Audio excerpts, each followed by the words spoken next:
May I start by answering my Lord Justice Jackson's question in relation to the forum neutral licence?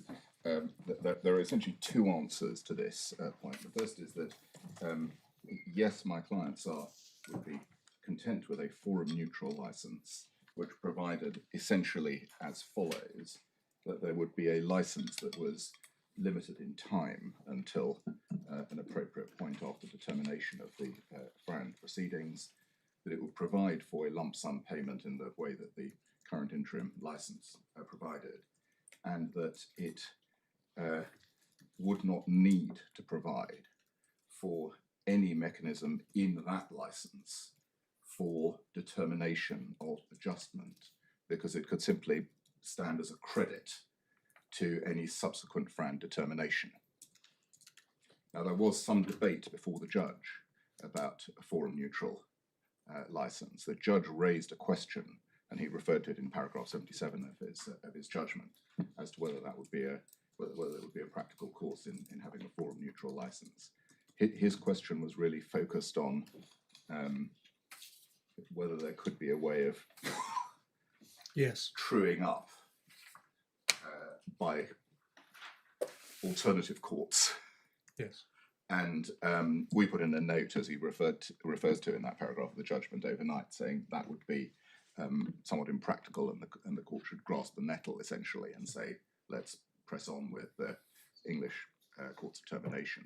And he accepted those submissions essentially, that the terms of the licence that were proposed were appropriate terms to declare. But if the question, my lord, is, are there alternative terms which would do justice to the principle that my clients should be treated as licensed pending the determination of final FRAND terms, and would also avoid the mischief, we say, of multiple injunctive proceedings seeking to force resolution in a given court, that would be an alternative way of addressing that matter in the interim. And if my lords are concerned about what might be called curial modesty of action, in the sense of not doing more than is strictly necessary in order to meet the requirements, that is an alternative way of meeting so in the a way, requirements. is it, not to trivialise it, but is this that, as it were, you get licensed, and the can of truing up is then kicked down the road? Well, is that what it comes to? It may be that the can of that was really the debate that was had before the judge. I wonder, but is that is that really what would be happening under such effectively, the whole can would be kicked down the road of the forum that should, if I may use this term, exactly, that's what I mean. You know, it's not just how much is trued up, but by whom. All questions would be kicked down the road, but the way in which they would be kicked down the road, which was somewhat different from the debate that was before the judge. So having thought about it, although one quite understands, no doubt, why you put it that way in paragraphs recorded in paragraph 77, as a fallback position to your principal position, which is that the appeal should be simply dismissed. Yes. That's not an unthinkable outcome from your point of view.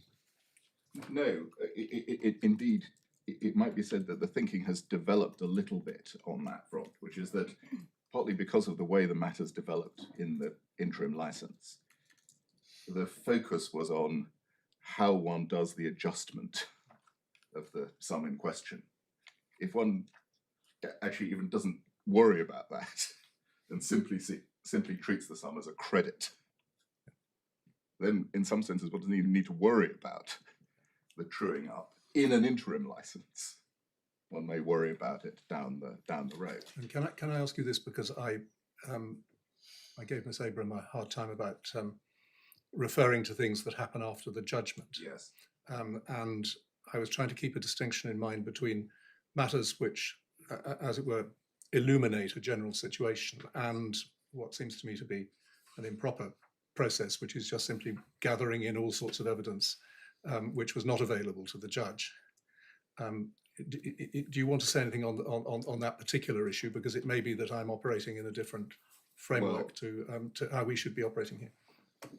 We would respectfully submit that the court may need to think about this analytically in two ways.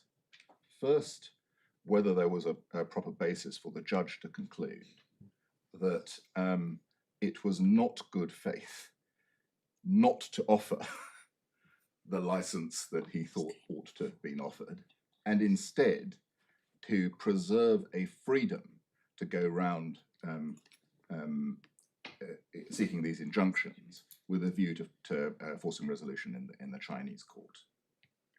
The second question that my lords may need to consider is whether, if you are persuaded that in principle there should be an interim solution of some kind, and that in principle it is undesirable for parties pending resolution to go around obtaining injunctions, in this case in some senses, against each other with a view to forcing an outcome, then the question may be a different one analytically, namely whether it is right on the basis that, in a sense, notional terms are offered for a notional reasonable licensor and reasonable licensee not to enter into those terms. The analysis that the judge undertook was to conclude, as your lordships have seen, that what a reasonable licensee and licensor would do was, as he summarized in his conclusion, that in essence, in paragraph 127, a willing licensor would have engaged with this action and proceeded as speedily as possible to the FRAND trial in the absence of an earlier agreement between the parties. And we say that there is ample basis for him to have concluded that that was what a notional willing licensee would have done in these circumstances, and therefore it was appropriate for there to be a license put in place. But if in some senses, these kinds of cases always require analysis against the background of what the alternative is to the course that is said to be the one that the willing licensee would take. If my lords are persuaded that in the light of an offer being made of the kind that we say is appropriate, whether the one the judge thought was appropriate or, as I've indicated to my lord, it would not be appropriate for ZTE to go around seeking to enforce its jurisdictional preference in the way that we have described, then there is a proper basis for saying that an interim license should be put in place. Because essentially what that would be doing would be effecting the fundamental principle of ETSI, which is to protect the right of a licensee to continue a business, while also ensuring that the licensor gets paid, but on the hypothesis that I put forward to my lord, also not requiring the court at this stage to say it is these terms rather than those terms which are the dominant terms. My learned friend wants to go further, in fact, in this appeal and invite your lordships to hold that it is in principle justifiable for an SEP owner to not only prefer a particular forum, but to commence and pursue a campaign of injunctive relief unless and until their counterparty submits to that forum. That's a submission that's being made to my lord. And indeed, they go further, which is to say not only is that permissible, but that this court has decided already that that is an appropriate conduct on the part of an SEP owner. Indeed, that's their point on paragraph 153 in Lenovo, where they say that because it is not illegitimate to prefer one forum or another, it therefore follows that this court should essentially give a green light to all forms of injunctive proceedings that seek to enforce that preference. And we respectfully submit that this court should not do that, should not accede to that invitation. And that really is the basis of their approach. They turn matters the other way round. They say, you're not entitled to a license, and therefore we're entitled to continue with this set of proceedings, because it is entirely justifiable for us to use our injunctive power in whatever forum we choose in order to force you to have resolution in the forum that we choose. And we respectfully submit that that's putting the argument exactly the wrong way round. The starting point should be that there should be a license, and there should be a very strong justification for injunctive relief pending resolution of FRAND. Could I just look ahead and ask you what would happen in this situation? Let's suppose, and I'm only pursuing this because it happens to be current in your submissions, there was a neutrality as to future lead decision making on full license, and that was how matters rested at the moment. And let's then suppose the Chinese proceedings are going ahead as we speak, as it were, that they conclude one way or the other, and that the appellants then came to the patents court and said, well, right, you can stay the proceedings here. They're abusive because we've got a decision about this. This is duplicatory. It isn't whatever the adjective of comity is.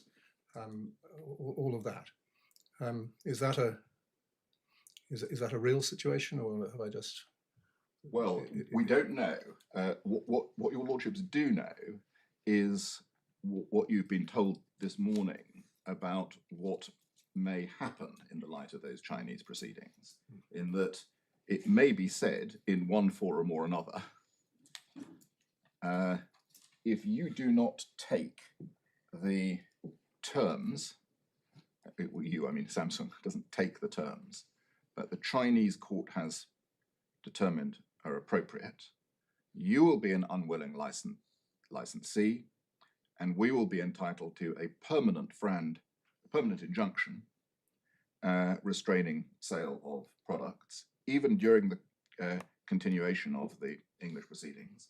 And indeed, the most extreme form that has been articulated before my lords is that on the assumption that the Chinese court makes a more favourable award to the English court, but even leaving aside that assumption, regardless of whether the award is more or less favourable, because of the alleged rule of choice of licensor of terms, which we respectfully submit does not go nearly as far as has been said.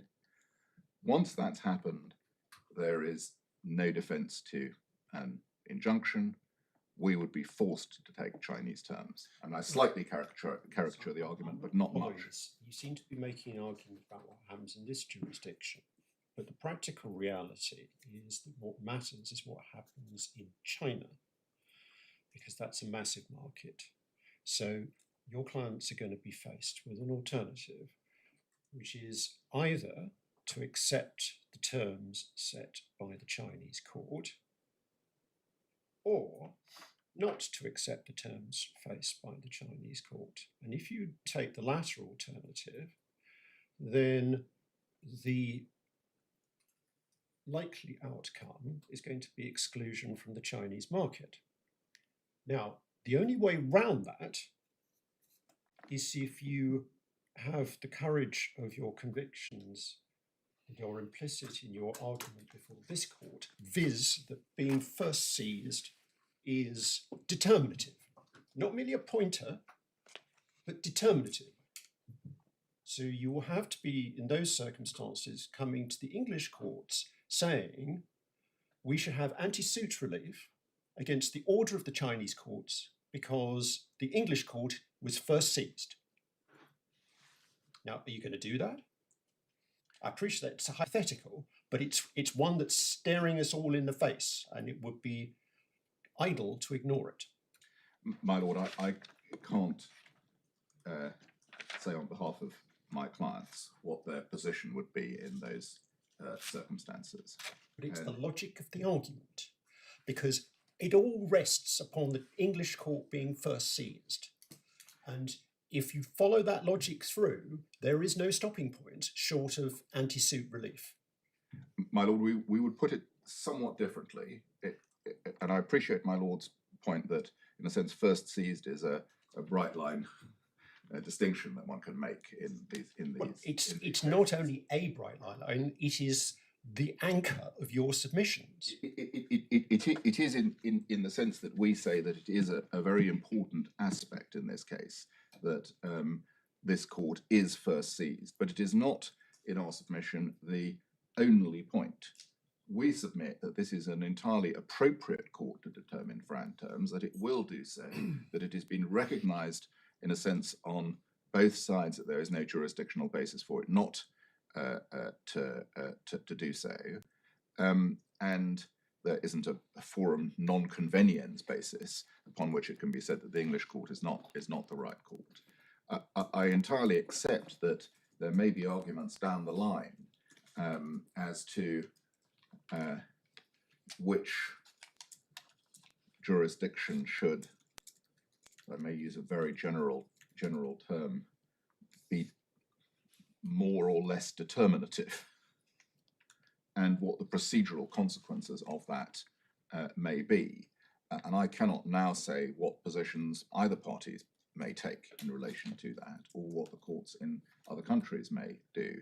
That there are, as my Lord has seen, also potential issues as regards what would happen in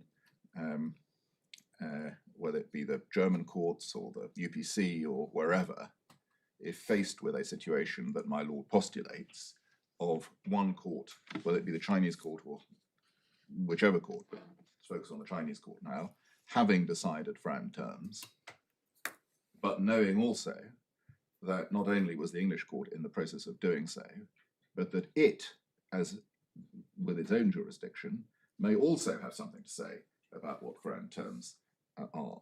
So this is a situation where, if I may respectfully say so, a number of tribunals are potentially engaged, and it is why I'm reluctant to one of the reasons why I'm reluctant to speculate as to how these issues may ultimately develop with respect to relief sought against, in respect of those actions. Coming back to this case, though, the issue for this court is perhaps a simpler one, rather than looking ahead to difficulties that may not arise, which is whether there should be an interim license, either on the terms that are settled by the judge or on terms that are jurisdictionally neutral at this stage.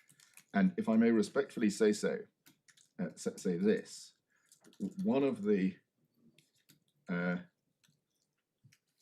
positive actions that this court can perform in this general field is facilitating resolution of disputes. Ideally, what would happen is that parties would agree or possibly send matters to arbitration. And sometimes, as my lords will know from numerous backgrounds, deciding or in some sense worrying about matters that may never arise in the future, that may be resolved, are actually an impediment to the immediate. I'll tell you, I'm wondering whether this is a point in your favour, which is why I want to see whether it works at all. That, I mean, in some parts of physics, there's no such thing as neutrality. Either things are charged one way or they're charged another way.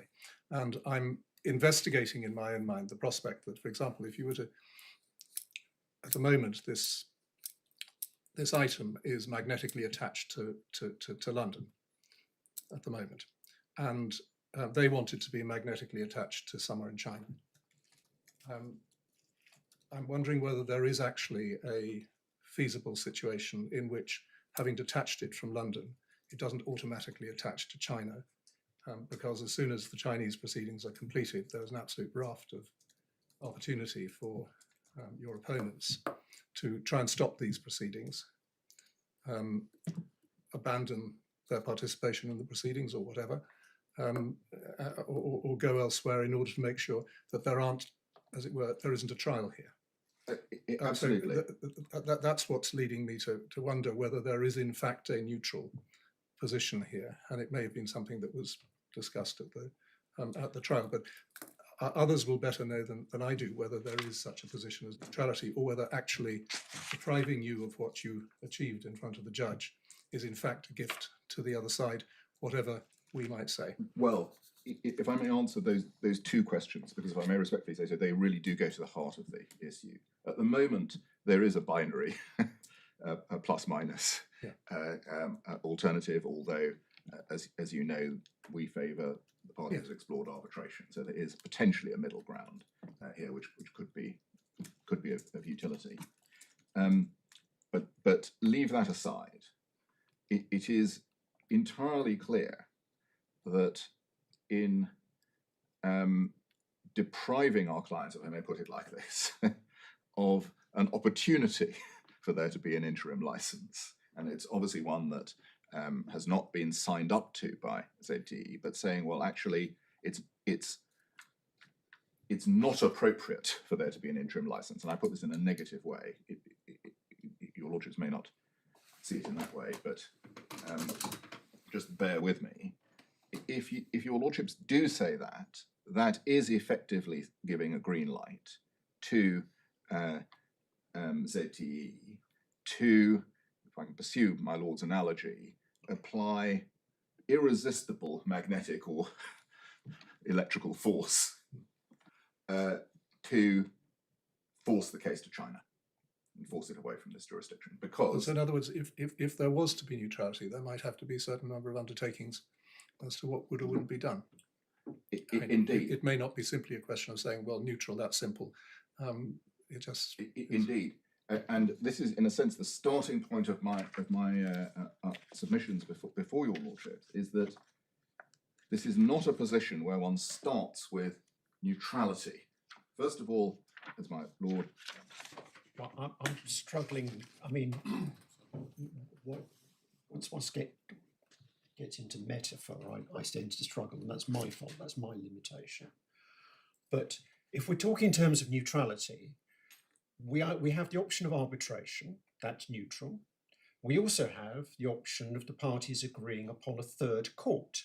So you don't have to have FRAND determination by the English courts or by the Chinese courts. The parties could agree that, I don't know, take a random example, the Swiss court could do it. So there are available options for a neutral solution if each party is implacably opposed to the other's jurisdiction. But so far, the message we understand from both parties is you can't agree arbitration. And I presume the answer is the same upon a neutral court. You can't agree upon the Swiss court or whatever else, wherever else it might be doing it either. The only point that I would disagree with in that characterization is that we submit that we have chosen a neutral... Your position is your choice trumps their choice. That is not neutral. That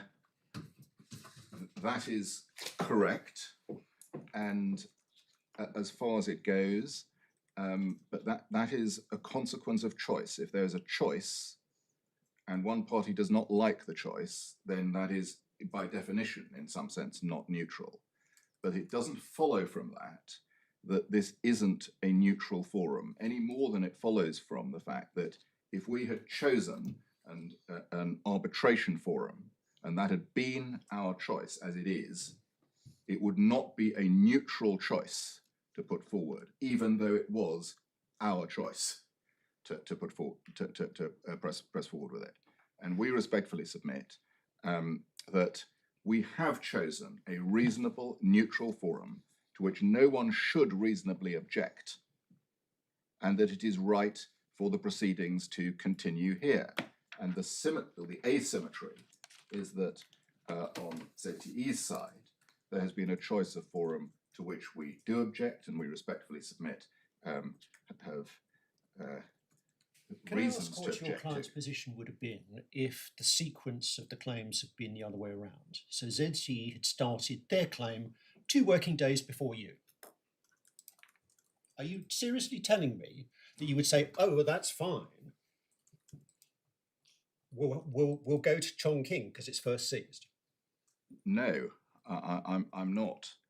And that's one reason why we respectfully submit that first seized is a factor, but it is not the only factor.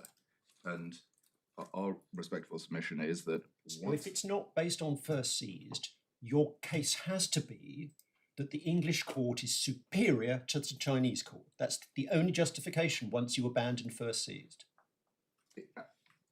Perhaps I would put it slightly differently. The English court is a forum to which, in our submission, neither party should have a reasonable objection. The Chinese court, and this is a point that arises on our respondent's notice, is a court which, without casting any aspersions on it, and I do not do so, is one to which, in accordance with might be called ordinary arbitration principles, my clients are entitled to say should not be the ultimately determinative forum. And that is not an unreasonable stance. We are taking an approach to forum selection, both as regards location and as regards tribunal composition, which is entirely consistent with international arbitration principles, and as my lords have seen, was consistent with the approach taken by the parties historically. Well, and I think my lords have got that point. I've got that point, and also I particularly have in mind that that time is moving on. We've waylaid you with our own questions, and so now we're going to let you. Let me perhaps come back to this point about jurisdictional preference, because that's where we stopped just before the short adjournment. I was taking it up in paragraph 110 of the judgment, and if I can perhaps do that. So in paragraph 110, the judge analyses a paragraph 153 of the Lenovo judgment of this court.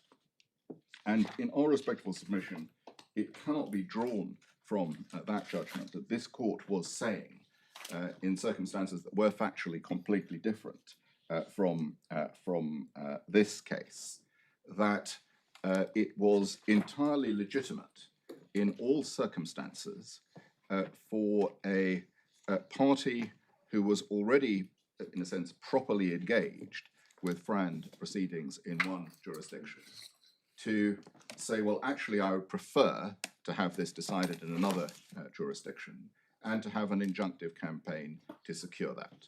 My Lord Justice Jackson has raised a point at the outset, which was an important one, which was, well, if it's right that that can be done, then it would be right if it were done even if proceedings had not been commenced in the other forum. If simply a letter was written saying, I prefer wherever it is, and if you don't agree, I will injunct you in all of your markets where the damage is likely to be greatest until you agree, even though there is a FRAND proceeding that is proceeding to a rapid determination. And in our respectful submission, there is nothing in paragraph 153 which states that expressly. That wasn't the argument that was made before the court. The court didn't need to go into that. And if my lords are tempted to say that that is both what this court has already decided or what this court should decide, we would respectfully submit that that is a temptation that should be resisted. It would be a recipe for what might be called further ETSI chaos, in that what one would then have is a situation where, in some sense, the mere assertion of the presence of an alternative forum, if it couldn't be rejected as the Ruritania forum in my lord's example, would be sufficient for to open the door to an SEP owner refusing a license on any other terms and injuncting implementers in whatever country they wished. And in our respectful submission, that is fundamentally contrary to what this court has held about the purpose of the ETSI scheme, which is to ensure that there is licensing and non-disruption. And that really is my learned friend's big point here, which is that it is said by ZTE there should be this freedom. And in our respectful submission, that is not something that this court should countenance. The only remedies for that have been so far developed are, or the most productive and positive remedy that has been developed for that situation is one to say, well, there should be an interim license. Can I ask a question that I was asking earlier from a different perspective? Let's take your premise, which I agree is an important one, which is the whole point of the ETSI scheme is to transform SEPs into a liability regime, not a property regime. So injunctions are out the window, except as a remedy to enforce your entitlement to the financial remedy. So that's one starting point, and this court has already said that more than once, so that's a perfectly valid starting point. But then the question is, well, what do you do in circumstances where there is not an agreement between the parties as to how FRAND terms shall be determined? Now, you raise the question, well, what are all the alternatives? Well, there is an alternative, which was the answer given by Lord Justice Phillips in the minority judgment in the Panasonic case, which he said, in effect, and I'm obviously paraphrasing, the right answer is anti-suit relief or nothing. So in other words, you either say, yes, you have a forum that is determining this issue, and it should, once it's seized of the issue, that should be the end of it, and no one should seek to manipulate the position by injunctions in other jurisdictions. And if they try, then you anti-suit them. Or you accept that it's parallel litigation. Yes, and it may be said that one of the reasons, and that it might be said that the remedy of the interim license or the declaration of the interim license is a preferable one to that, the anti-suit remedy, is because it is actually going with the grain of the purpose of the ETSI system, which is to ensure that there is licensing, that people get paid, and is facilitative of litigation. The other point, I think I made it before the adjournment, is that within reason, it is not impossible to imagine that with cooperation between courts, parallel proceedings are not always a complete disaster. In circumstances which I think I'm repeating myself, one court says, well, I'm happy to take account of decisions of other courts. I won't necessarily follow them, but it's not inappropriate to have regard to them. Then it may be perfectly reasonable for the proceedings to continue in some fundamental sense. But what is not reasonable is for the implementer to be treated as unlicensed in the interim in such a way that one forum becomes the only forum of whose views would be taken into consideration. So my lord is of course right to say that that is undesirable. Duality of determination is to be deprecated. Fundamental basis of the existence of the UPC is that one wants to avoid it. But sometimes in a world of determinations, it can't be avoided. But it doesn't follow from that one should make matters worse by then saying there should be no license at all in the interim, even assuming that the two fora go ahead and determine their own results. With the result, as we know, that what will happen is the injunctive campaign will be continued. That, in my respectful submission, really is in some sense, a counsel of despair. It's not just taking the world as we know it, which may be multiple fora, but it's saying we're now going to make it worse by forcing a situation which is contrary to the fundamental principle of ETSI in order that we can force one forum at an earlier stage. And in my respectful submission, that is not an invitation that you should accept. And that really is the underlying point of all of the points that are made on the other side, is that is what they're urging you to accept, indeed urging you to say that that's what your lordships have already decided in some fundamental sense. And is there a mechanism by which the English court, whether trial or appeal, can ensure that two forums remain open and operative? Well, in other words, by preventing the parties as a term of its orders from seeking to stop up the other proceedings. Yes, I mean, there may be, in some senses, what might be called the reverse of anti-suit injunctions. It might be regarded as sort of permitting suit orders. As I said before, I'm trying to consider the position whereby if you lost your adherence to the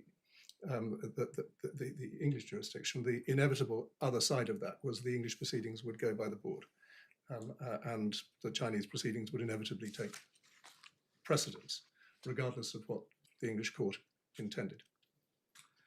Well, that is certainly the position that my learned friends are seeking to engineer, and what we are respectfully submitting to my lords is that there is a way in which this court can and should say that is not how matters should develop. Yes, well, it strikes me that it would be allowing the appeal to a certain extent and on a certain terms.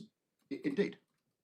That would be one approach to take to this situation. And as I have said to my lords several times, my clients are not wedded to any particular approach to dealing with this. What they are wedded to is a situation where they're not facing very significant and potentially irreparable damage while these matters are being determined. That's their priority in this, and we respectfully submit that that is a reasonable priority to have, and that the remedy of an interim license provides fairness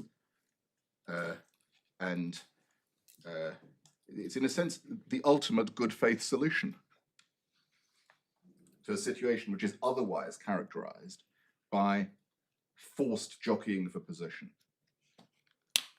Well, yeah, but can you help me on this? Because it's one thing to say it's obviously desirable that there should be an interim cross-license, I would emphasise. Indeed, both parties agree on that, and they even agree as to how much be paid. But one of the things we have to remember is that this jurisdiction, as it's developed so far, is persuasive only. It's not a coercive jurisdiction.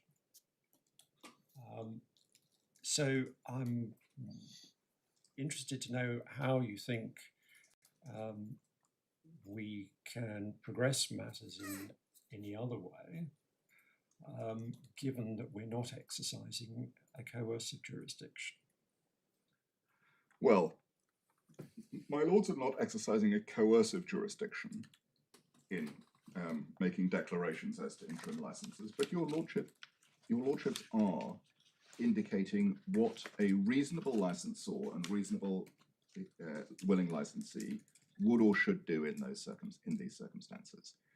That is an appropriate exercise of the declaratory jurisdiction. It is possible that ZTE may agree with it. It is possible that although it has not been said to be an appropriate basis alone for a declaratory jurisdiction, it is possible that other courts and tribunals would regard it as of significance, that this was regarded as an appropriate course.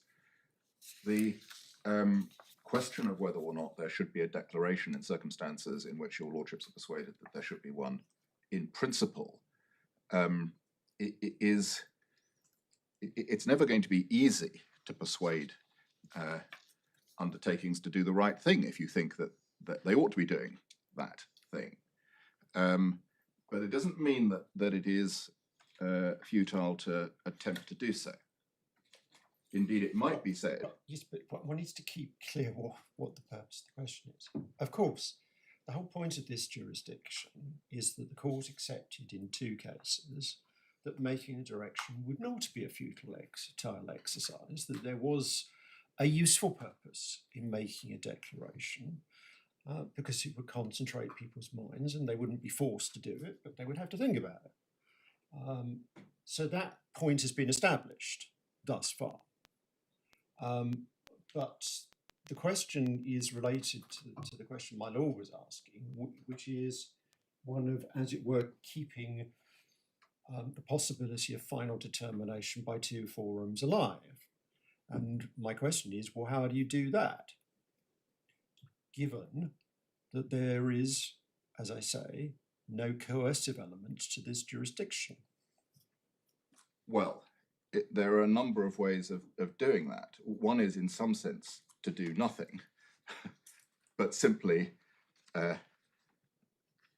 settle a jurisdictionally neutral license on the bases that I've put before my lords. And the reason why you can do nothing is because, as constituted, without anti-suit injunctions and stays and so forth applied for in the respective proceedings, those proceedings will continue. It's not as though my lords need to apply brakes to those proceedings. But what my lords, we would submit, should do is to say, well, if the proceedings are accelerating in parallel, then these are the terms upon which the parties should be doing business in the interim. And that is what the interim license seeks. And it may be that, if I may respectfully say so, my lord may be thinking that we want to do too much here. We don't. All we're trying to do is to stop very damaging consequences, which force one car off the road, if I can pursue that analogy. And so, in our respectful submission, the fact that my lords can't do everything in this case and cannot solve the many Gordian knots that there are, several Gordian knots at least, in the FRAND system, doesn't mean that you should not act to solve this one. Because this is, of all of the knots that there are, this is actually a relatively simple knot. There's a right to be licensed. You can have a time-limited license to a certain point. It's actually a straightforward exercise of almost continuing the existing license. So, can I just make sure that I've understood part of what your submission is? Because certainly it's always seemed to me, in this thinking about this case, that it wasn't, well, my own look at this is, why does one need anything other than a simple declaration that simply says, here is what the interim license would be if you were, words to that effect. This is the interim license you should have, without all of the other stuff in those declarations, if then, all of that. And I'm trying to understand whether that's the part of the point you're making or not. It is. Okay, well, I thought it was, but I didn't want to misunderstand. Although my lord, in fairness, has gone a little bit further than what I'd intended by my submission. But rightly so, in that I hope it's clear that what my client's priorities are, that they are to ensure that they are not harassed, in a sense, around the world in order to force the forum. Your lordships may say, well, in order for that purpose to be achieved, a more limited form of relief may be appropriate.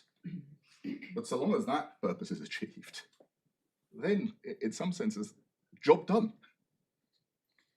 Because that's what we respectfully submit is the right course.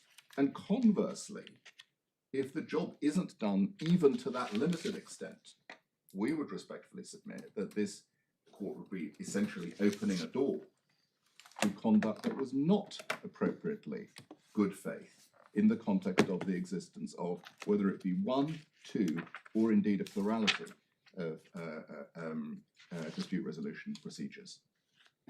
And so our submission here is that once you orient yourself, as I've said, the starting point should be that there should be this license. And so if my lords are hesitant to go into all of the remaining declarations, I'm not. We say they are justified, and the judge was right to make those findings. But if my lords ask, is it necessary to do that, rather than simply saying this is what a reasonable license or willing license or willing licensee would do, I can't say that it is strictly necessary for that purpose. Does that answer my lord's question? You seem to be accepting a higher threshold here than you need to. I mean, the whole basis of the jurisdiction is what a reasonable and willing licensor would do. Yes. Necessity is not the test, so you don't have to go that far. That's exactly my point. Exactly my point. But if my lords are troubled by that, then you weren't just expressing your client's position in that regard. Indeed, and my lords will need to consider what the appropriate course is. Can I then come just briefly back to the judgment, because I think I am making progress in dealing with the arguments as we go. What 153 I think I've dealt with. That doesn't go nearly as far as has been said, and the judge in our respectful submission correctly analysed that in paragraphs 116 onwards, and he concluded that dealing at the same time with the issue of first seizure, that first seized was not necessarily going to be a trump card in all situations. In paragraph 119, we respectfully agree, and that is an answer to my Lord Justice Arnold's point. It is right that it may be a tiebreaker in appropriate cases, in that if matters are really completely balanced one way and another, then first seizure is a perfectly respectable approach to determining which jurisdiction should be permitted to proceed first of all. And as to jurisdictional imperialism, we respectfully submit that there's nothing jurisdictionally imperialist about saying that there should be a license which is designed to avoid jurisdictional imperialism, in that the purpose, as the judge found and is obvious, of this raft of injunctive proceedings is to make it impossible for my clients to resist the jurisdiction of China. If anyone is guilty here of jurisdictional imperialism, we respectfully submit it is ZTE, who is urging the freedom to continue with its campaign in order to ensure that its home jurisdiction is the dominant jurisdiction, and so and the only jurisdiction that has any relevance here. And so these points have some symmetry, but my lords need to be very careful in considering how these they pan out.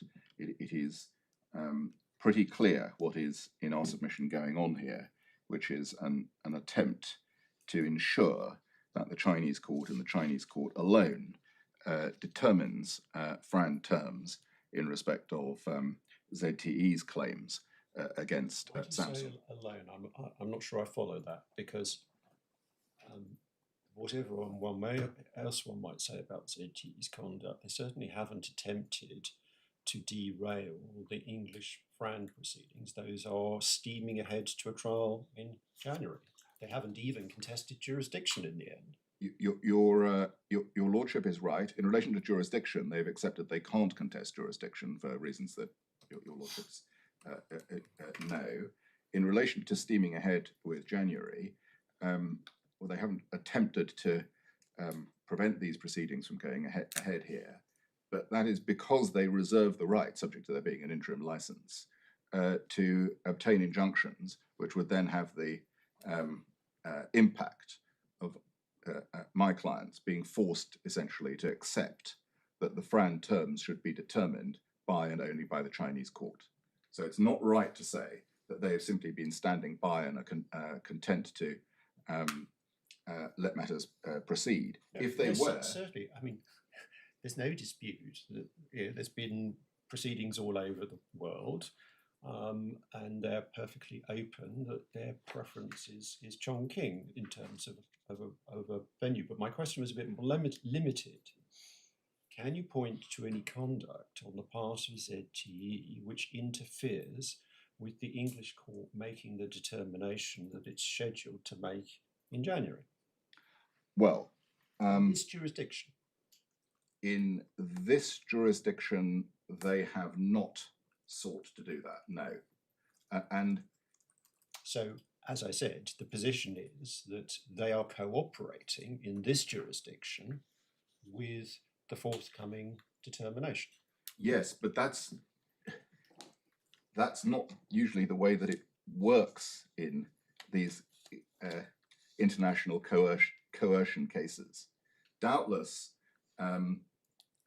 it would have been said by Panasonic that they were cooperating with the English jurisdiction. I don't think they had made coercive attempts. Well, Panasonic was a special case because they were acting inconsistently with their own undertaking to the court, which is why Lord Justice Phillips thought that the right remedy was an anti-suited judgment. Indeed. And I just take that as an example of an undertaking that is actively cooperating with the English jurisdiction, but nonetheless, by the use of foreign jurisdictions seeking to undermine the English jurisdiction. And if one just looks at the reality, if ZTE had come to this court and said, well, we should stay the patent proceedings, even though the judge had ordered them to be expedited and the directions made to the trial, that would not have fallen on Sure. I mean, welcome ears. The whole reason why you're here is because of the campaign in other jurisdictions. We get that. But the point of the questions is to explore how far the argument goes. Of course, as you rightly say, there's no inconsistency between a party cooperating in one jurisdiction with what goes on in that jurisdiction while doing its utmost to undermine it in other jurisdictions. That's the whole reasoning that one sees in Lenovo in particular, where you don't have the special feature of the Panasonic case. So in that respect, you're pushing at an open door. But as I say, the point of the question is to see how far it goes. Because you seem to be making a submission to the effect that ZTE were not merely trying to enforce their jurisdictional preference, as to which they make no bones about it, they admit that. And the question for the court is whether that's legitimate or illegitimate. But you seem to be going one step further and saying not only are they trying to enforce their jurisdictional preference, but they're trying to prevent the English court from determining FRAND. And that was the point at which I was starting to wonder, well, what's the basis for that? I'm sorry, my lord. In that case, I wasn't clear enough. I understood ZTE's position to be that the reason for their pursuit of the injunctions was to require Samsung to accept that the terms should be determined by the Chongqing court alone. No.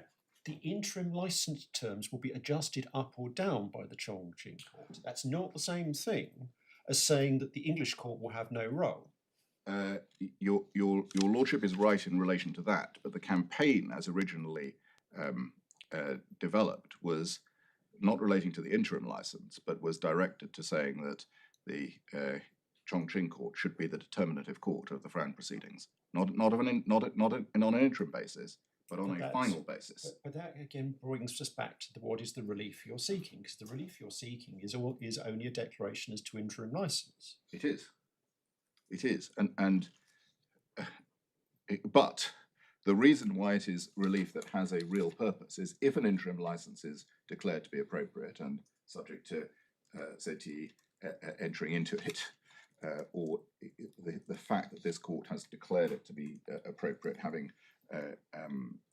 some effect, it will have the effect of ensuring that those proceedings that are directed to forcing the forum for the FRAND determination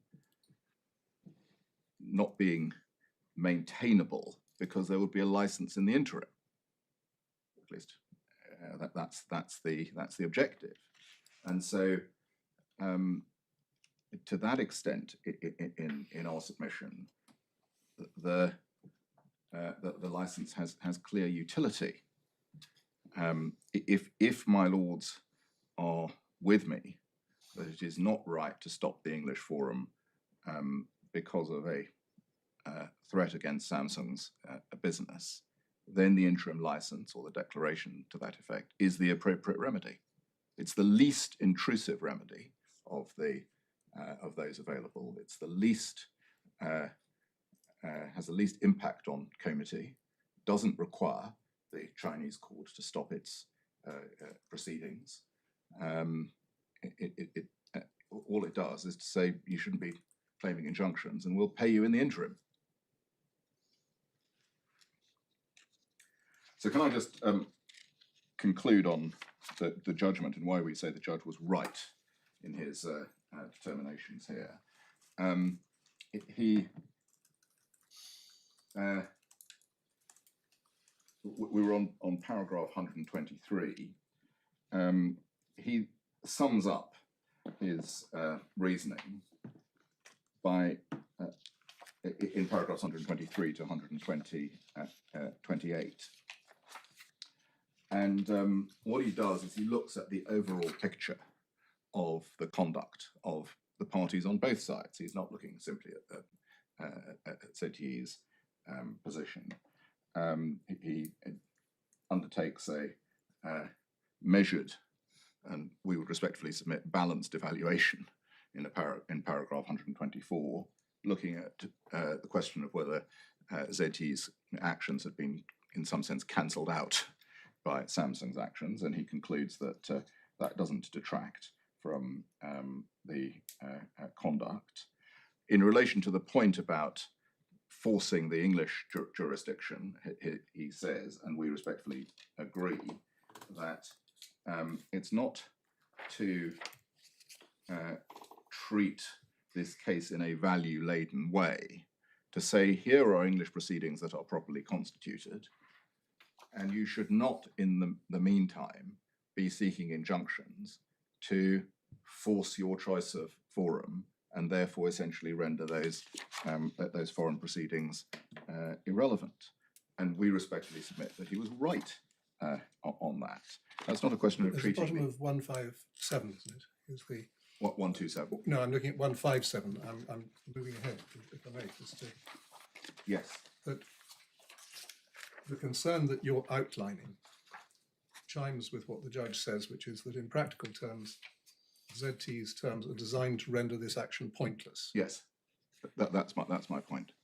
But my point is perhaps a more basic one, which is that the judge was not making an unbalanced finding. He was taking into account the position of both of the parties, also taking into account what the impact would be of a license in paragraph 125. He wasn't saying that the English court was always the dominant court. He was, in some sense, making a classic interim determination as to what should happen and what reasonable parties operating in the period between the end of a license and the commencement of a new license would do. And his finding in paragraph 127 in our respectful submission is well-founded. It's a sensible, practical finding as to what a willing licensor would have done when faced with the circumstances that the judge was considering. That ZTE would have engaged with this action, proceeded as speedily as possible, would not commence a wave of injunctive proceedings, whatever the aim of the pressure, and in those circumstances, it was appropriate to say, well, the declaration, which was, as I said, not an intrusive remedy. Can I ask you this question? Was appropriate. What about costs? I mean, it's notorious that the FRAND determinations in Optis and Apple and particular, but also the other cases were hugely expensive. We're talking unconscionable sums of money. Whereas there is at least a suggestion, as I see it, that determination by the Chinese courts would be a great deal cheaper. Would that not be a perfectly valid reason to prefer determination in China? Well,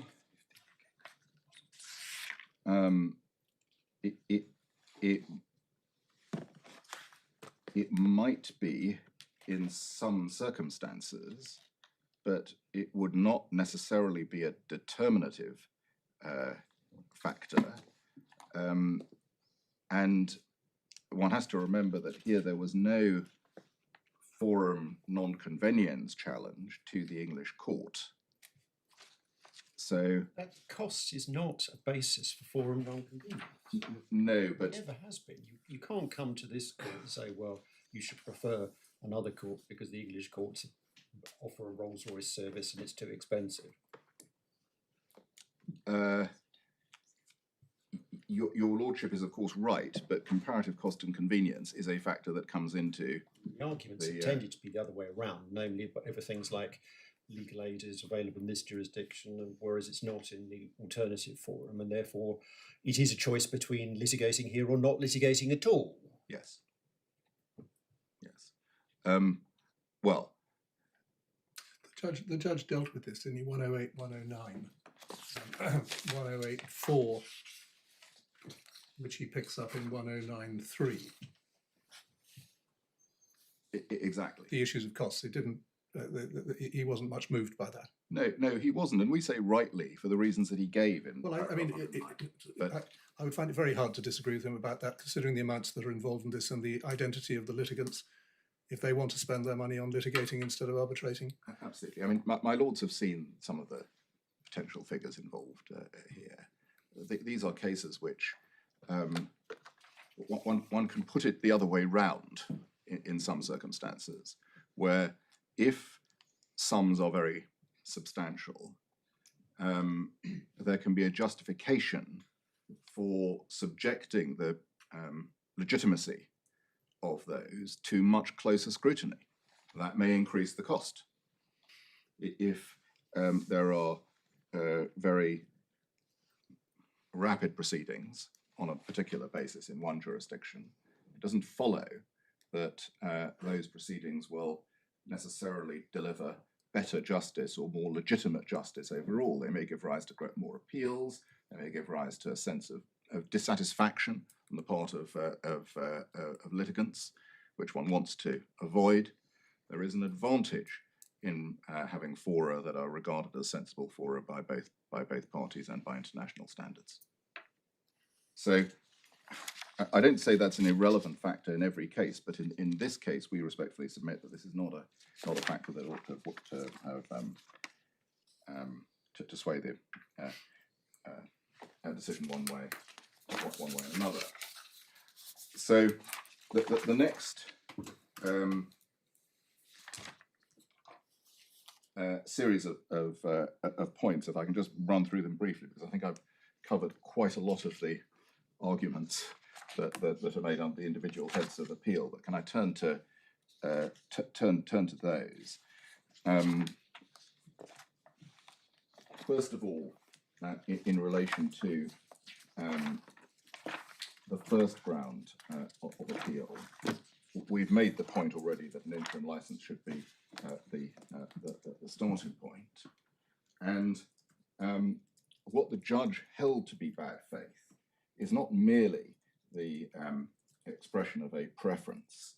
What the judge held to be bad faith was, as he said, inappropriate in paragraph 127, was the campaign that was being waged by ZTE against Samsung. if all that ZTE had done was to commence proceedings while in its forum while expressing some preference, it may be said, well, that's regrettable in circumstances where there is already proceeding taking place in the United Kingdom, but it's not.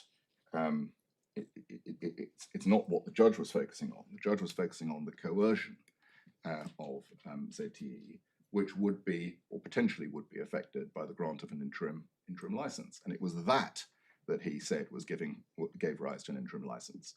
If one envisages a situation in which there hadn't been a raft of injunctive proceedings, and essentially everyone had agreed a moratorium on proceedings, a standstill in relation to that, in some sense there wouldn't be a need for an interim license because there would be a standstill. It's only because of the coercive nature of ZTE's proceedings that the interim license issue arises. Second, while it may be... That's an interesting point. Can I just think about that for a moment? Because, as you say, the vice in these circumstances is the pursuit of injunctive relief in circumstances where an injunction should have no role to play, save if and when you come to the point where there's a positive refusal to accept a FRAND determination. That you get a lot of support from in the case. But you just made a submission to the effect, well, an alternative answer to the problem is a standstill. Well, indeed. So why not have a declaration that what a willing licensor would do would be enter into a standstill? Well, I doubt that there'd be an objection on this side of the court to that. That the reason for a license is because it benefits the licensor. The thing about a license is it doesn't just give permission. Well, exactly. It gives a financial remedy. What does a standstill achieve? A standstill simply means that neither party is going to sue each other on for injunctive No relief. money changes hands in the meantime. No money changes hands in the meantime. And in fact, one might say that is an ordinary thing to do during the course of a negotiation for license terms. You're not going to shut down someone's electricity while you're debating what the bill is. Once you've reached a conclusion in relation to what the bill is, then there may be a different matter. But the advantage of a license as compared with a standstill is that it provides a positive benefit. And if one follows the jurisprudence relating to willing licensors and willing licensees, putting aside money, security, all of those matters, one might say, well, it's in accordance with that jurisprudence. But if my lords think that actually the way forward through this is that there should be the willing licensor or willing licensee would have simply agreed to standstill, that's fine. It will be a more limited benefit to ZTE in the interim. The purpose of the question is to see where the arguments go to, because your answer, it seems to me, is a cogent one at the moment, which is, well, why would the licensor agree to that? Because what a licensor wants, as we pointed out in a number of previous judgments, is to be paid.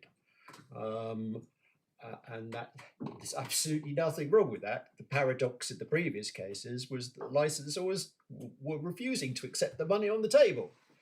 And that was thought to be quite indicative as to what their real intentions were. But here it's a bit different because the money is on the table. And it's even agreed as to how much. Yes. The dispute is a different one. The dispute is about, well, who determines the final FRAND terms? Yes, that may be right, but if one's looking at it in terms of an interim period, if this court thinks, well, what that ought to be is no definitive determination of who determines, and the right declaration is there should be a standstill, then that would be less advantageous to ZTE. We respectfully submit that the willing licensor, that Mr. Justice Mellor was right to say that a willing licensor or willing licensee would provide for some form of financial payment in the interim, which was one of the core terms of the license. In fact, that goes beyond what was regarded as appropriate in Huawei and ZTE, for example, where the focus was on security. So what we have is, in some sense, a favourable regime for the licensor. An interim license just answers the question: what do I get for my money if I comply with Huawei and ZTE? Correct. Because with Huawei and ZTE says you've got to put up the money, the question then arises: well, what do you get for that? And that's what you get. Absolutely. The only point on Huawei and ZTE is that as I recall, paragraph 55 of Huawei and ZTE didn't necessarily require payment over of the money. It required provision of security. But the point arises, well, what do I get for payment of my security? I get the right not to be sued and pursued for an injunction in my important markets.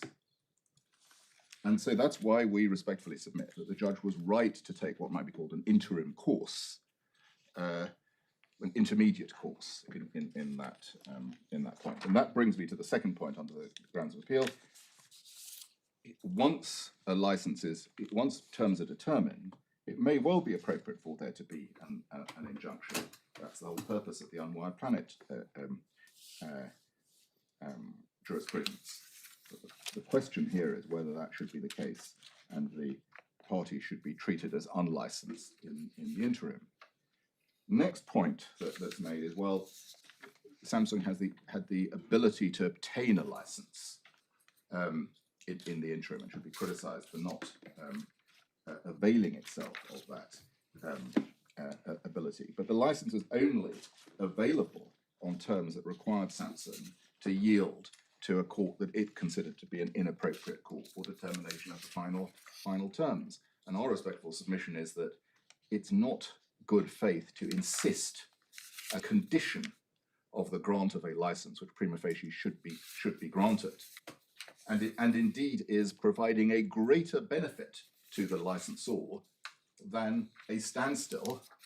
So, well, if one follows my lord's thinking, a standstill would not determine which forum should decide FRAND terms. It would simply be a standstill. What the judge was providing was for additional payment to that position, and considering that would be what a licensee and licensor would enter into. And our respectful submission is that he was right. It's my fault, I'm sure, but I'm not understanding what you mean by additional payment. I thought that the amount was agreed. Payment, as well as there being no injunctive proceedings.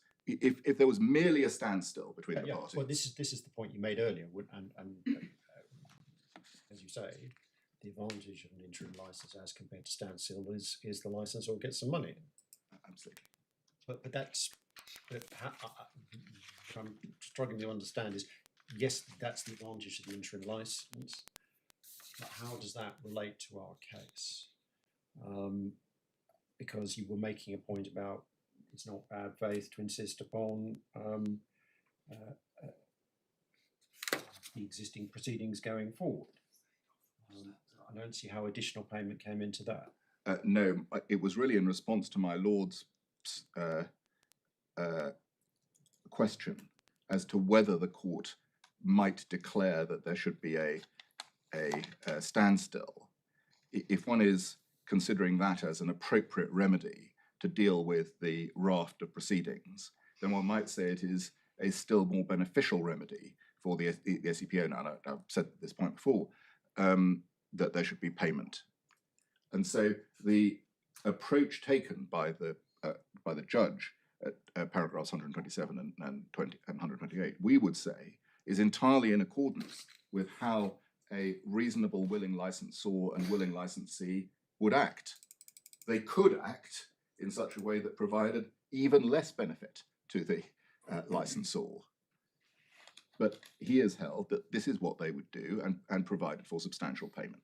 So that's really the only point. Can I just check in on how you feel timing. you're getting on, Yes. timing wise? I'm getting on well. I think we need to leave Yes. proper time for a reply, and we will be finishing at 4. So, and I'm also conscious of the fact, and this is absolutely no criticism at all, but I think you've now had longer than Yes.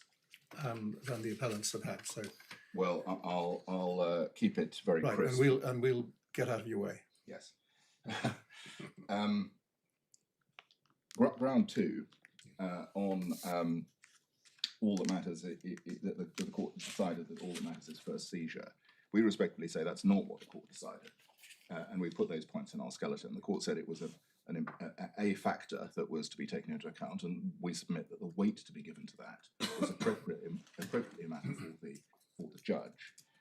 And that in these circumstances, as the judge held, what ZTE ought to have done is followed the fact that this court was first seized and not continued with its campaign of injunctive relief. And we say, even more so, after there had been an expedition hearing, where directions were made, which would guarantee, as has been said in some of the cases, that ZTE would be paid within a reasonable time, and there would be a determination by a court to which ZTE could not, in our submission, reasonably object.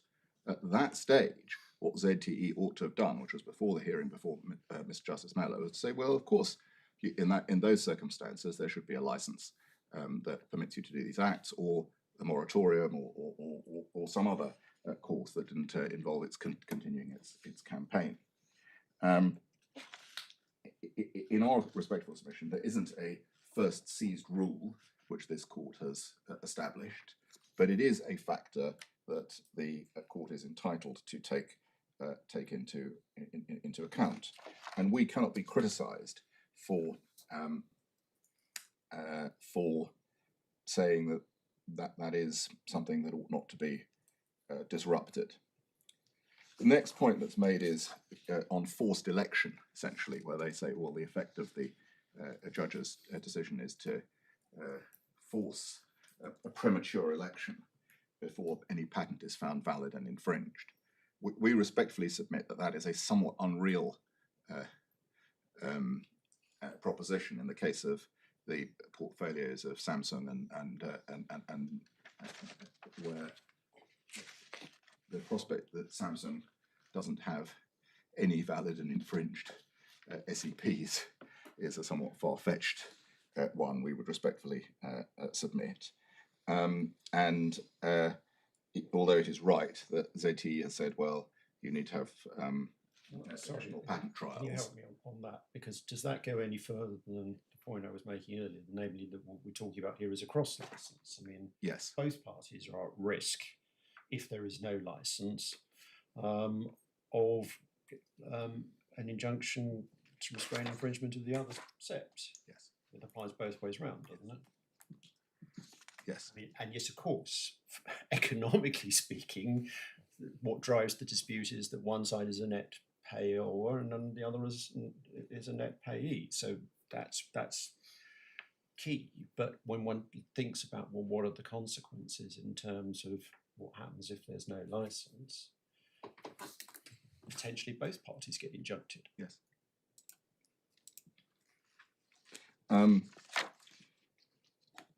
The next point is that there was some sort of unqualified right to choose as it were, the best deal on offer. One was a SEP licensor.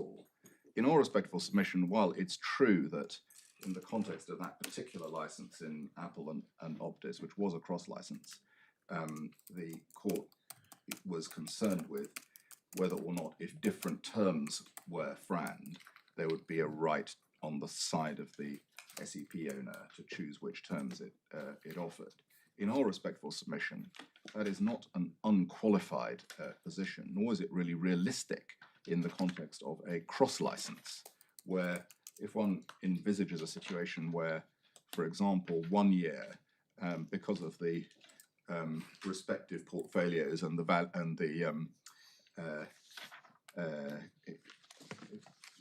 number of units sold, party A was a net beneficiary, and the next year party B was a net beneficiary. And to have an absurd situation where from time to time there was a change, indeed a change that may not even be, the parties may not even be aware of, as to which rights, or the tribunal whose rights should dominate. In all respectful submission, where one is considering this issue, and this may be a matter that needs to be more fully considered in the event that that terms which are different are determined. There is no unqualified right to a cross-licensor to say, I'm entitled to these terms from this tribunal simply because I'm a net beneficiary under the in a particular set of circumstances. And in our respectful submission, it would be highly unbalanced in a FRAND system to say that parties would be able to simply go around proliferating tribunals on this theory to see whether they could get a better result in relation to their portfolio, and then say, well, I'm only going to offer the terms that provide me with a better result. That would be a recipe for exactly the kind of fragmentation and chaos, but of a different kind that Unwired Planet was designed to avoid. And one could just envisage the arguments in relation to this. If my lords are attracted to that point, we would respectfully submit that that simply doesn't have an application in a context of this kind, nor can one, nor should this court say, well, there is this unqualified position to make that choice.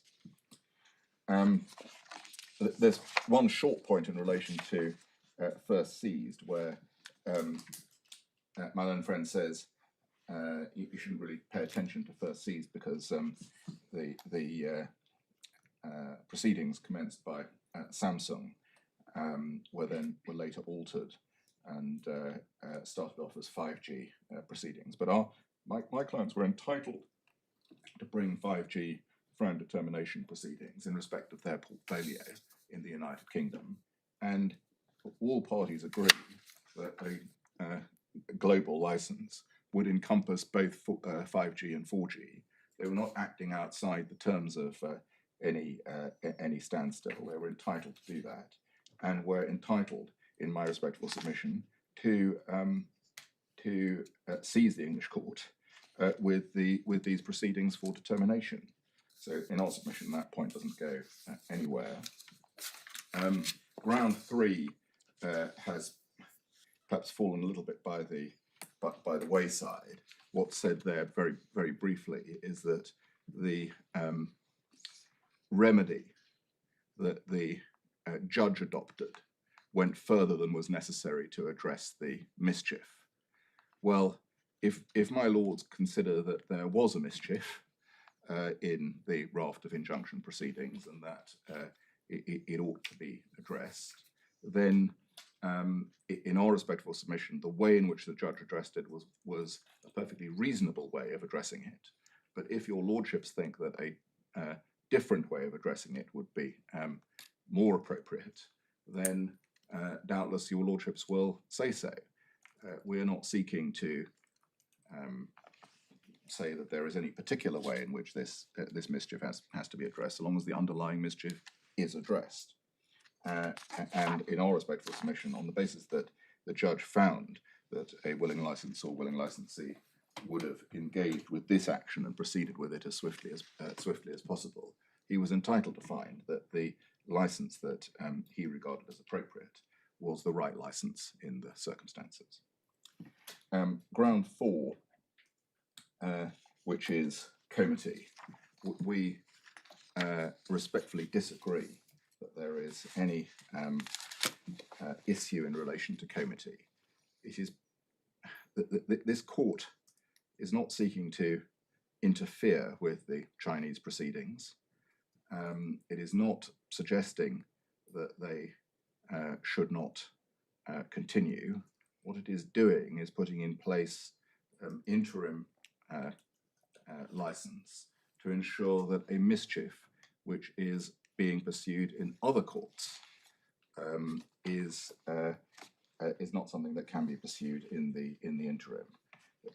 The judge disavowed any criticism of the Chinese court in the judgment, and we do not invite this court to make any criticism of the Chinese court, that the points that have been made in relation to the respondent's notice are limited to saying where there are two courts, one of which complies with two tribunals, one of which complies with conventional international standards where there are international disputes, Well, you talk and one about of which does conventional not. international standards, and obviously, as a former member state of the EU, we naturally reached the Brussels I jurisdiction, and the fundamental jurisdictional principle in Brussels I is you sue the defendant in the courts of his domicile. Yes, yes, yes, but Anything else is exceptional.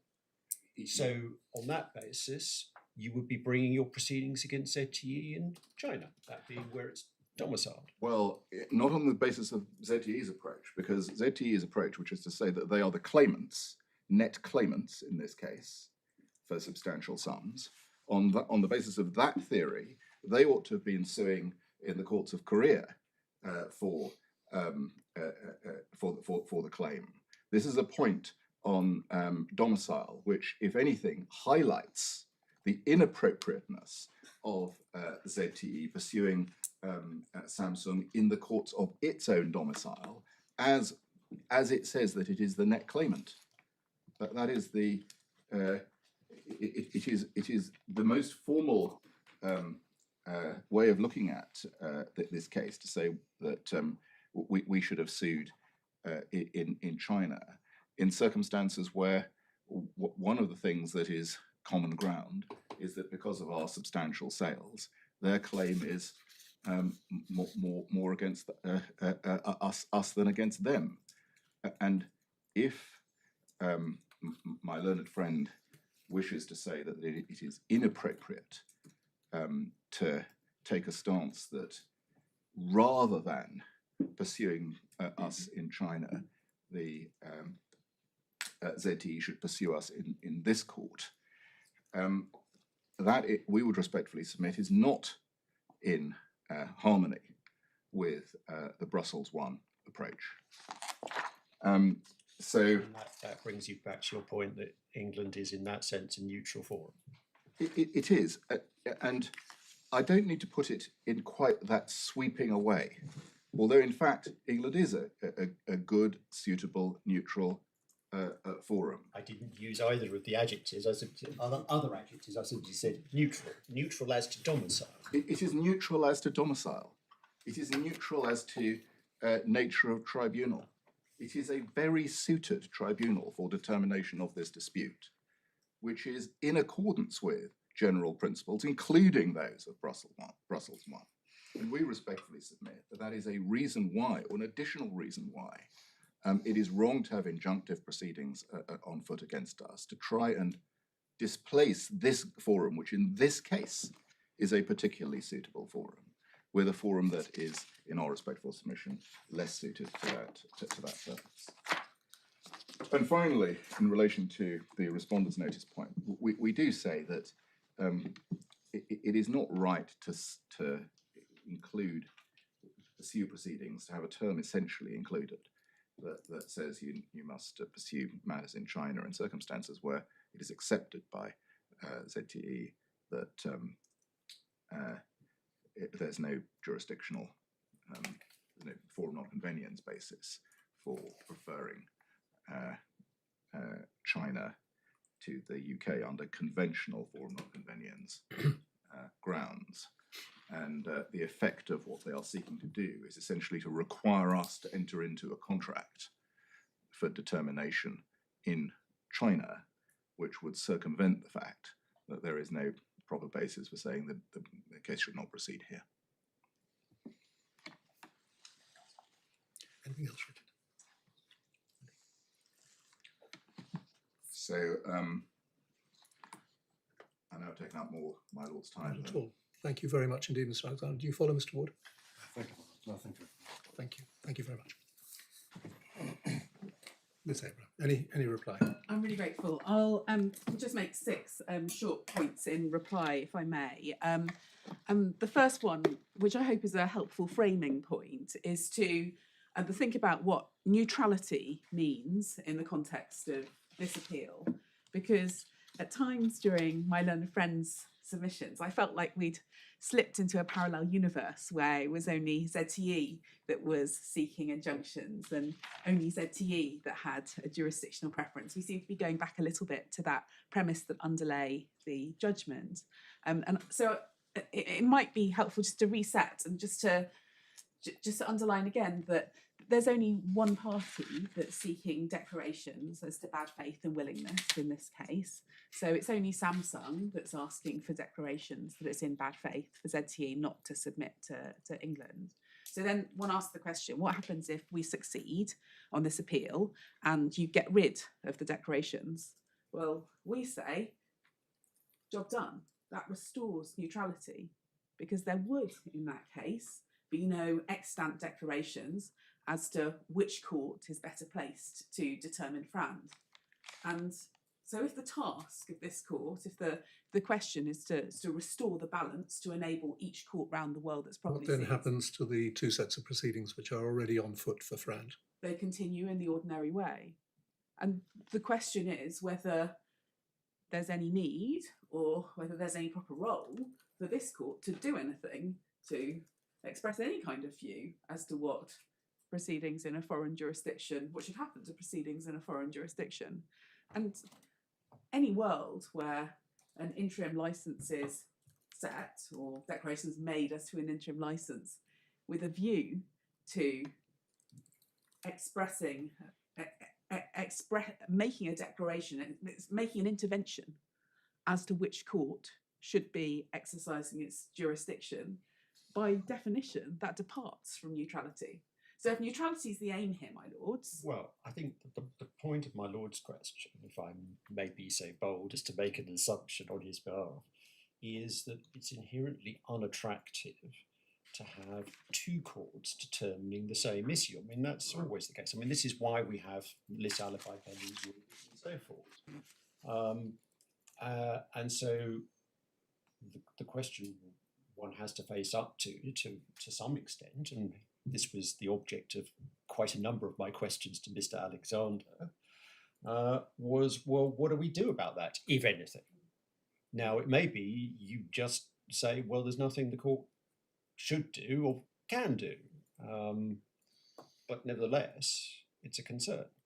I say absolutely that it's not for the English court to seek to express any view as to what proceedings should be ongoing in the courts of another jurisdiction.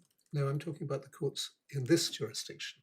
And, you know, I may have a very slim understanding, but one could imagine a world in which, having succeeded on this appeal, your next step was then to try to snuff out the English proceedings or not take part in them, withdraw from them, or try and anti-suit Samsung from continuing them or whatever. In other words, now that you've got your Chinese proceedings, you don't have the inconvenience of the judge's interim declaration. In that world, why would you not then go on and say, well, let's finish the job? So that doesn't sound like neutrality. I'm not suggesting that that's what you would do, but let's suppose in a world somebody decided to do that. Is that okay? Well, a couple of points. The first is that we are preparing for a FRAND trial in January. Yes, but is there any reason, for example, why you should not be bound into that process unless and until you all, as it were, reach a sensible conclusion to all this? Well, whether or not we should be bound into that process would be a question to be determined by reference to the normal rules of the English court. So, for example, if we were to make an anti-suit injunction, which I only raise, an application, which I only raise because it's a point that my lord referred to, that application would be determined on its own merits, my lords. And what there shouldn't be is an attempt to predetermine it by the back door, by cutting our legs off, by expressing a view in advance as to what it is or isn't bad faith to do in China. Well, I understand that, but a lot of my questions have been motivated by the oddity of a situation where, and this is a criticism that applies equally to both parties, are vehemently expressing a jurisdictional preference, but neither party has taken the logic of that to its conclusion. Now, one might say the parties are both to be commended for that. It's good that people don't reach for the nuclear option when there are less damaging alternatives available to be explored at any rate first. And hopefully one never gets to the nuclear option. But nevertheless, I mean, you know, so your clients have refrained from seeking anti-suit relief, save with regard to ETSI, and we'll leave that on one side, because that really is a side issue for so far as the court is concerned. Likewise, so has Samsung. But the question goes to both parties, as I was putting to Mr. Alexander. Well, what's the logic? Where do you end up? Because at the moment, neither side is willing to countenance anti-suit relief, and as I say, in many ways that's very laudable. But the consequence of that is a conflict of decisions. And in the real world, of course, we recognise that unless and until this case goes up to the Supreme Court, we're bound by the case law that's been set out in Panasonic and in Ericsson. But no. This would be true even in the absence of interim licenses, unless you're saying you're going to try and persuade the Supreme Court to reverse Unwired Planet.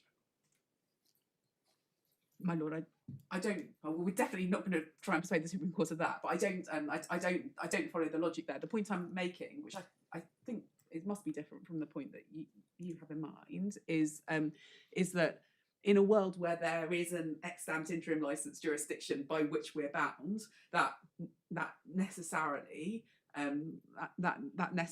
informs the way in which this case comes before you, and that's why Samsung took advantage of what it perceived the ratio of Ericsson in particular to be. Well, again, the point of the questions is to explore where the arguments go to, as I was putting to Mr. Alexander. So you come to court and say, well, you know, the judge has made a declaration that a willing licensor would enter into a willing licensor. It's all driven by jurisdictional preference, and you say that's wrong in principle. But then that gives rise to the question of, well, what happens then? Suppose you're right about that. And this is where my lord's question comes in, because what that leads to is parallel determinations of the same issue in different courts. And how does that play out? And the answer Mr. Alexander gave me when I was pressing him is he said, well, that's a question for another day. And in a sense, I appreciate your answer is the same. But nevertheless, if there's anything else that you can do to shed light on it, that would be appreciated. It is the same, but it's the same with an additional overlay, which is that the concern that my lord expresses, or the issue that you raise, is not a proper reason to use the bad faith concept for the purpose for which it was used by Mr. Justice Mellor. So all the reasons that we've discussed, ZTE's conduct in preferring Chinese jurisdiction is not in bad faith. And what, in my submission, the court mustn't do is to try and shoehorn a case into the bad faith concept, or perhaps expand the bad faith concept to fit a case that isn't. Right. So we should recognise the limitations of the task that is before us, and we can't assume that we can solve every problem that. That's it, absolutely. And in a way, I've got that point, and I think that was your first of 6, was it? Yes. And I'd just say, just to finish that off, that none of these issues are actually new under the sun. We've all seen the issues come up in various guises, in various formations in all of these cases. So when I showed you earlier, the earlier judgments of my Lord Justice Arnold in Nokia in particular, and also in Lenovo, identifying these issues about supranational dispute resolution procedures. What the court has recognised in previous cases in my submission very wisely, if I may say so, is that one can't resolve all of the problems in a single case. So neutrality, that was the first point. So I say if neutrality is what you're about, then in my submission, the declaration should be put to one side, and that takes us back to a neutral state.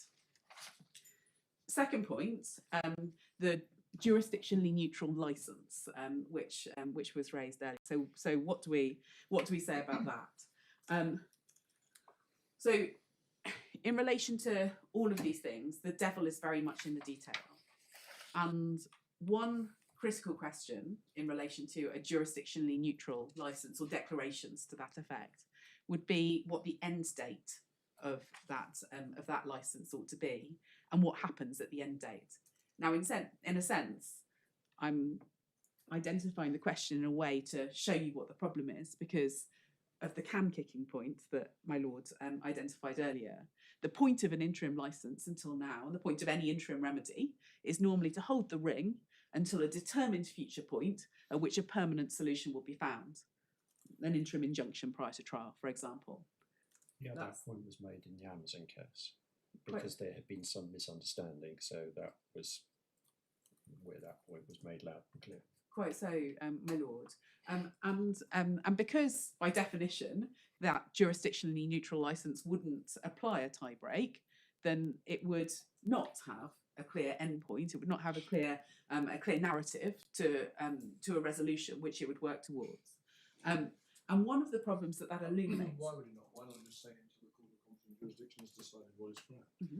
Well, that would be one way of identifying an endpoint. Could I just identify the way that it was put by my learned friend? So what my learned friend said was that Samsung would be open to an interim license which would last until a certain point, which is obviously as uncertain as anything possibly could be.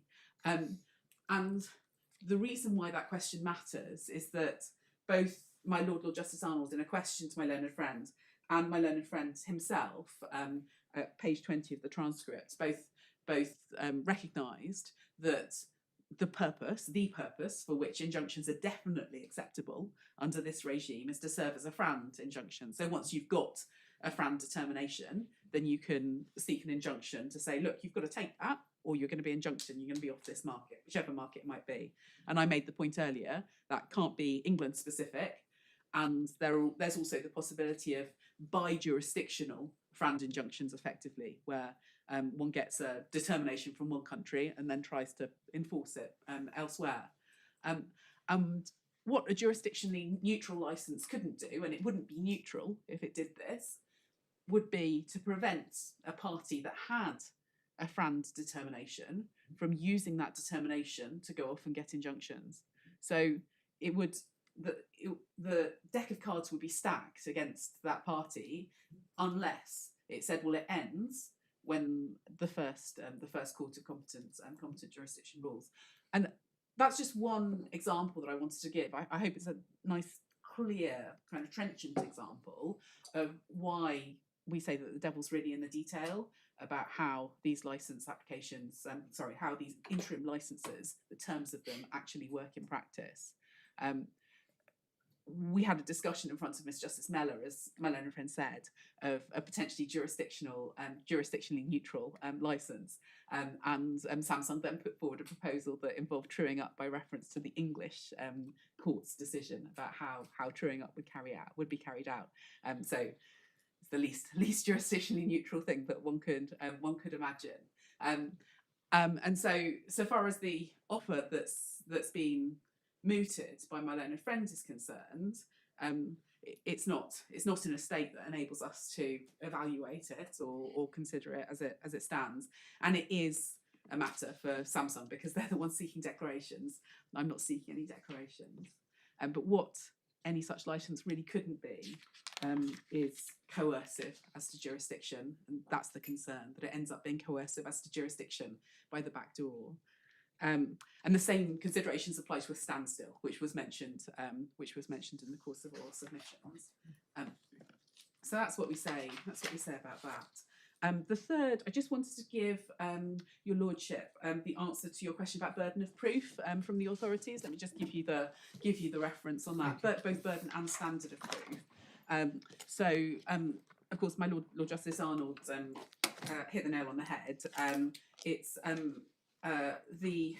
the answer is in Panasonic, Authorities Bundle 10, Authorities Bundle tab 10, page 550.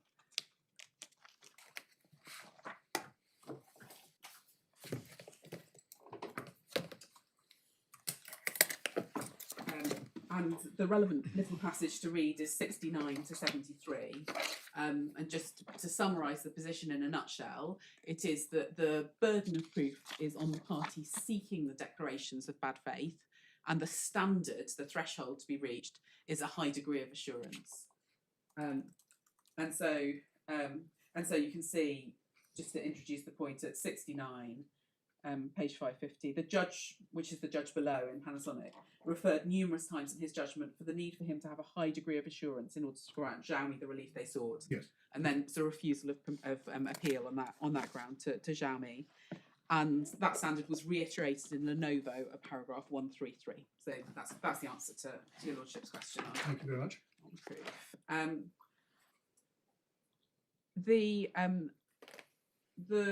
The fourth point that I just wanted to make, again just by way of placeholder, is goes to this point about the relative costs of proceedings in China and the UK.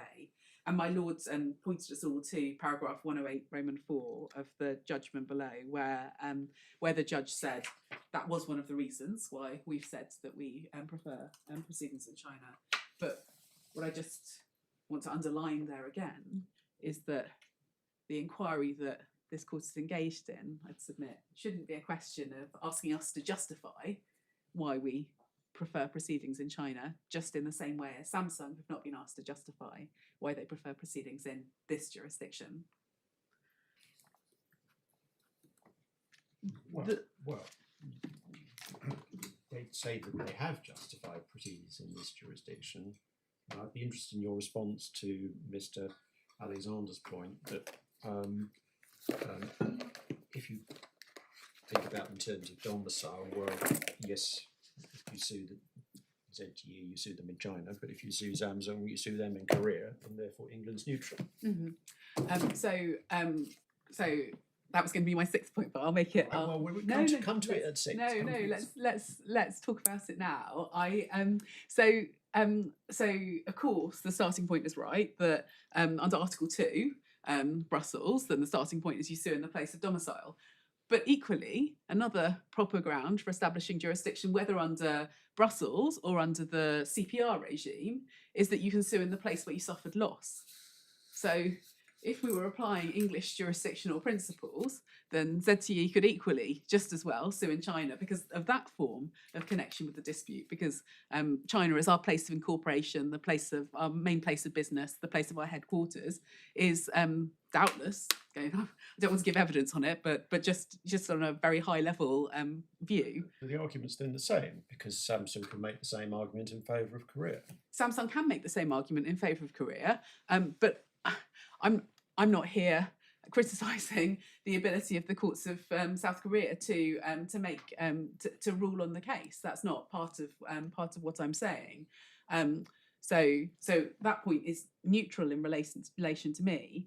But what I do go back to though is that a search for neutrality, a search for lack of connection between a dispute and the courts of the forum where it's going to be heard would be an extraordinary departure by jurisdictional standards from all of the normal rules, not just in England, but as you say, across the Brussels regime. And so it can't be that in other bits of litigation, having a strong connection to this jurisdiction is a good reason for there to be jurisdiction here. And in FRAND litigation, having a lack of connection to this jurisdiction is a good reason for there to be jurisdiction here. It's a logical non sequitur, my lord.